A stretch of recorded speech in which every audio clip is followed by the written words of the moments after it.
Binanın 8-ci mərtəbəsində yerləşən mənzilin eyvanında çatlar yaranıb. Görüntülər Bərdə şəhərinin Üzeyir Hacıbəyli küçəsində yerləşən binadandır.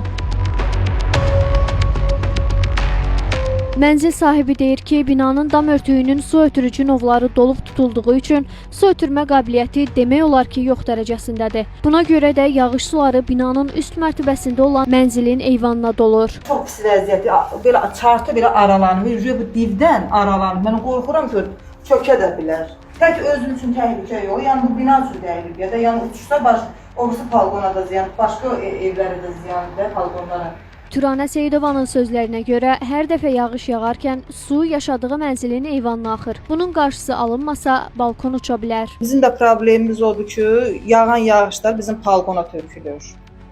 Mən də müraciət edirəm, baxan yoxdur. Yəni çox pis vəziyyətdədir. Nə balkonun problemi nədir? Balkonun problemi odur ki, novda olub. Novda olub, yağan yağışlar bizim balkona tökülür. Elə bir dənə yağışın problemidir, yoxsa çırplar da var falan? Çartdakı yağışdan olub da, o qədər neçə 10 ildir yağır. Məsələ ilə bağlı Bərdə mənzil istismar sahəsindən bildirildi ki, həmin bina heç bir qurumun balansında deyil. Lakin buna baxmayaraq ailənin müraciəti əsasında bir dəfə su novları qurum tərəfindən təmizlənib.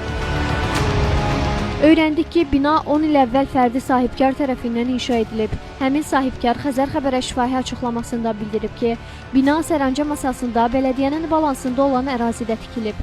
Mənzillər isə çıxarışla vətəndaşlara satılıb. Binanın hər hansı qurumun tabeliyinə verilməsi məsələsinə gəlincə, həmin şəxs qeyd edib ki, mənzillərin satışı ilə bağlı öhdəliklərini yerinə yetirib və fəaliyyətini başa çatdırıb. Onun sözlərinə görə, sakinlər binanın hər hansı qurumun balansına və ya idarəçiliyinə verilməsini istəyirlərsə, bu məqsədlə aidiyyəti qurumlara kollektiv şəkildə müraciət etməlidirlər. Daşqın Abdullayev, Nərmin Məmmədhəsənli, Xəzər Xəbər.